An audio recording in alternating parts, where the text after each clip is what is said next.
call to order the Monday, March 27th, 2017 Centerville Board of Education meeting.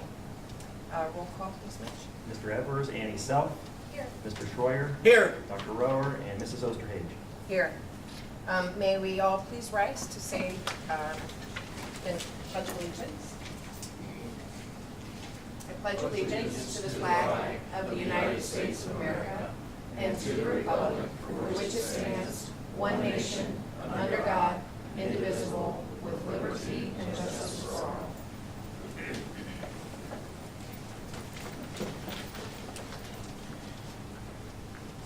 May I have a motion to approve the agenda as presented? So moved. Second. Roll call, please, Mitch. Annie Self. Yes. Mr. Schroyer, Yes. and Mrs. Osterhage. Yes. Next on the agenda is the Board of Education report with a legislative report. Mr. Schroyer. Thank you, Mrs. O. I want to talk a little bit about the No Child Left Behind Act and the ESSA Act that I talked about last month. I wanted to expand on both just a little bit. The No Child Left Behind Act, as I stated last month, was enacted in 2001, which really supported standards-based educational reform based upon the premise that setting higher standards and establishing measurable goals could improve individual outcomes in education. But the law the schools were held to almost exclusively, they were at absolute levels of student performance. In other words, students making great strides, schools making great strides with students were still labeled as failing. The fallacy of the law was such that by 2014, every student was supposed to test at grade level for both reading and math. Of course, we all understand that 100% proficiency is really non-attainable.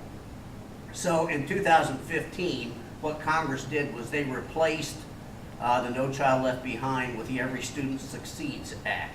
Okay, this is ESSA for short, and basically what ESSA did was transfer the responsibility of schools from the federal government control to the state control. An inauguration day directive from the Trump administration delayed implementation of ESSA, and basically the directive was for states to continue their work in developing their own plans.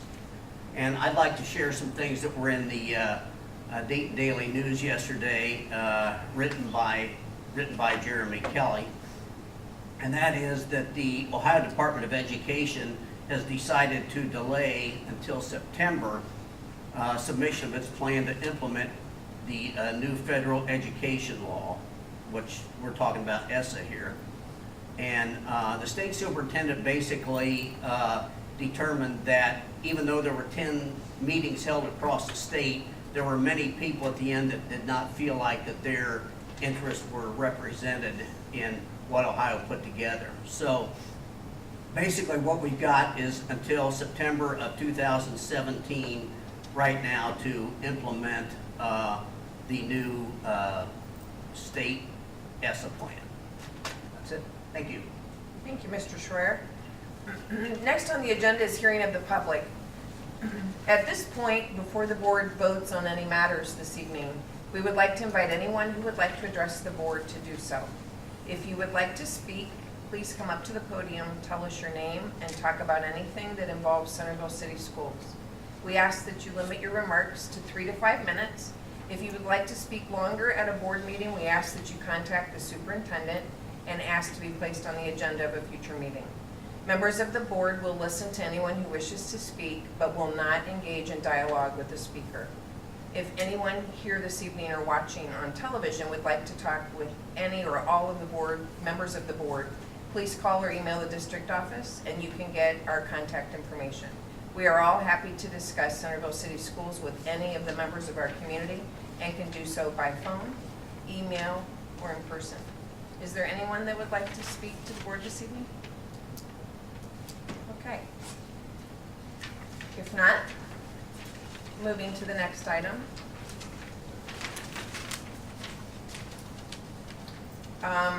The Centerville City School District Board of Education hereby gives public notice in accordance with section 3307.35, .353 of the Ohio Revised Code that Student Nutrition Services Operations Manager Andrea Lapone, who is currently employed by the Board of Education as the SNS Operations Manager, will be retiring and is seeking reemployment with the Centerville School District in the same position following her service retirement. The Board of Education will hold a public meeting on the issue of employing Andrea Lapone at the Board of Education meeting on Monday, April 17th, 2017, located at the School of Possibilities Meeting Room at 105 Virginia Avenue, beginning at 6:30 p.m. Next on the agenda, we have the superintendent's report. Dr. Henderson. Thank you, Mrs. Osterhage. I'd like to invite our Director of Student Services, Laura Collier, to the podium. She has a brief report tonight. Good evening. The McKenty-Vento Homeless Assistance Act is an act that defines homeless students as students who are sharing housing with others, staying in a motel or hotel, living in an emergency shelter, or living in other public places that are not deemed fit for housing, such as a park or a car. It also talks about migratory students who are in certain situations. The district responsibility when working with a student who's homeless is to make sure that they have the assistance available to them so that they can meet the same high rigor and academic standards as other students. The district is also, when deemed feasible, to work to keep the homeless child in the school district that they were in while they were housed. So the two school districts work together. The district that the child comes to when they are homeless works to provide transportation with the district that they resided in formally so that they can continue in that school district. If anyone in the community knows of a child who is currently homeless, please contact me, Laura Collier, the Director of Student Services, at 433-8841. Thank you. Thank you so much. Next on the agenda is the treasurer's report. Mr. Biederman? Thank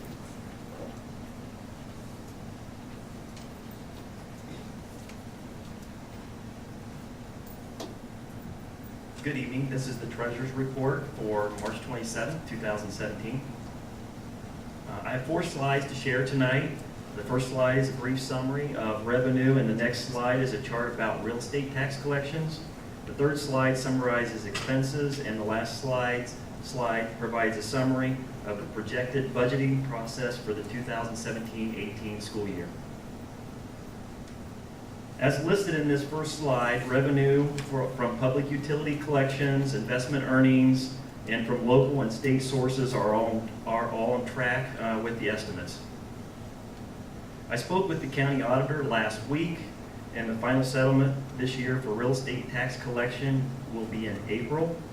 I have received preliminary information, and it is expected that real estate revenue will be below my original estimate for the year, which I will share more about using the chart on the next slide. This chart shows the actual collection of real estate taxes for the last 2 years at $65.2 million in fiscal year 2014-15 to $67.1 million in 2015-16, an increase of 2.9%. A 1% increase was projected to bring in an estimated $67.8 million in this fiscal year 2016-17. With the preliminary information provided to me last week by the auditor, you can see we will fall short of this estimate by nearly $600,000 at $67.2 million. This is still an increase of $100,000 over last year. I did discuss the preliminary collection information further with the county auditor's office last week and was informed that this is due to variances when comparing the auditor's calendar year payments to our fiscal year reporting. Our fiscal year 2015-16 collection includes one collection from calendar year 2015 and one from calendar year 2016, which were both a little stronger than normal, and ultimately causing the August 2016 collection to be a little less than normal this fiscal year in 2016-17. The auditor has assured me the calendar year collections are strong and completely normal, and the collections should be strong moving forward based on the growth and the continuing growth in our community. In the coming months, I will continue to review the data provided by the County Auditor's Office to determine whether the 1% projected growth you see in the chart from 2017-18 through 2020-21 in blue is still viable moving forward. But it is likely that I will project a 1% increase each year from the lower total in the yellow column that you see on the chart, and showing moving forward in green moving forward, so you can see how that is impacting us moving forward if I project that at 1% in the forecast. 2017-18 is a triennial update year and should lead to better collection because the county auditor does look at all house sales since the previous update, which should increase overall collection. It also is important to mention that the last column in this chart for 2020-21 is a sexennial update. And in a sexennial update, the auditor not only looks at house sales within the school district boundaries, but a reappraisal is also done on every property, which should also tend to increase the overall collection moving forward. This slide it shows that all expense categories are under budget and are expected to stay under budget through the remainder of the fiscal year. And this last slide, it just kind of goes over the budgeting process for the 2017-18 school year that has begun, and basically lists all the steps that we take as we go through this process, and ultimately the budget for next school year is approved either usually in the August or September board meeting of 2017. This concludes my report this evening, unless there are any questions from the board. Mr. Biederman, just for reference, our fiscal, you talked about our fiscal year a couple of times. Can you explain for the public what our fiscal year is? Our fiscal year, very good question, is July 1 to June 30th, and obviously a calendar year is a calendar year. So if you did flip back to that chart, if you can get to it, you can kind of see what really has happened here.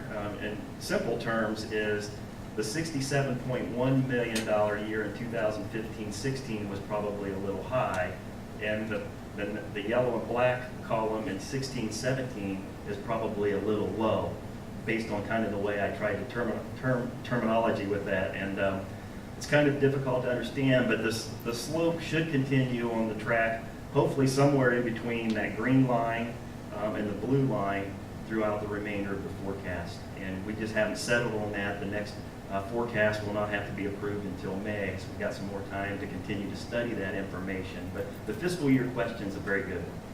Thank you very much. Any other questions for Mr. Biederman? Okay, since there's so many of us here to talk about it tonight. Next on the agenda is the treasurer's recommendations. So we have a number of items that we're going to take all at the same time. First, to consider approving the February 2017 financial statements, which include the monthly financial report, the fund activity report, the appropriations report, the general funding spending report, the general fund summary, the general fund summary comparison, purchase orders included in statement number 7 approved by administration then and now, certified by the treasurer and supported by board resolution totaling $29,405.06. So moved. Second. Roll call, please, Mr. Biederman. Annie Self, Yes. Mr. Schroyer. Yes. And Mrs. Osterhage. Yes. Additionally, May I have a motion to consider approving the minutes of the following Board of Education meetings? February 27th, 2017, a regular meeting. March 6th, 2017, a special meeting. March 20th, 2017, a special meeting work session. So moved. Second. Roll call, please. Mr. Biederman? Annie Self. Yes. Mr. Schreier. Yes. And Mrs. Osterhage. Yes. We will now take up items on our agenda which require a vote by the board. We will move through these items fairly quickly. We want the members of our community to know that we are not failing to give these matters the attention that they deserve. We've received written information on each of these prior to the meeting and have discussed them at one of our work sessions and have had a chance to discuss them with the superintendent and other members of the district staff. So while we might be moving quickly, we have carefully considered each of these matters. And so, for superintendent's recommendations, the superintendent recommends accepting resignations as listed on Schedule A. The superintendent recommends the employment, change of employment status, or change of contract status for the certificated persons listed on Schedule B for the salaries, programs, and on the effective dates given. The superintendent recommends the employment or change of employment status for the support staff persons listed on Schedule C for the salaries, programs, and on the effective dates given. And the superintendent recommends the employment of the persons listed on Schedules D and D1 for supplemental contracts or extra duty assignments. And the superintendent recommends the granting of leaves of absence for the persons listed on Schedule E for the reasons and on the dates given. May I have a motion, please? All right, you have it. Thank you. Second. Thank you. Roll call, please, Mitch. Annie Self. Yes. Mr. Schreier. Yes. And Mrs. Osterhage. Yes. Next on our agenda, consider accepting a resolution approving the procurement of building automation upgrades from Weibel Energy Systems through participation in a contract of the National Cooperative Purchasing Alliance. So moved. Second. Roll call, please. Annie Self. Yes. Mr. Schreier. Yes. And Mrs. Osterhage. Yes. Consider accepting bid and approving the lowest and best bid for the Klein domestic hot and cold water line replacement and award Apex Mechanical the project at a bid of $68,173. So moved. Second. Roll call, please. Annie Self. Yes. Mr. Schreier. Yes. And Mrs. Osterhage. Consider accepting bids and approving the best bid for CHS carpet replacement Phase 1 and award M&S Flooring the project at a bid of $205,219. So moved. Second. Roll call, please. Annie Self. Yes. Mr. Schreier. Yes. And Mrs. Osterhage. Yes. Pursuant to Ohio Revised Code Section 121.22G1, I hereby move that the board adjourn to executive session for the purpose of considering the employment of an employee of the school district. Motion, please. You got it. Second. Roll call, please. Mitch. Annie Self. Yes. Mr. Schreier. Yes. And Mrs. Osterhage. Yes.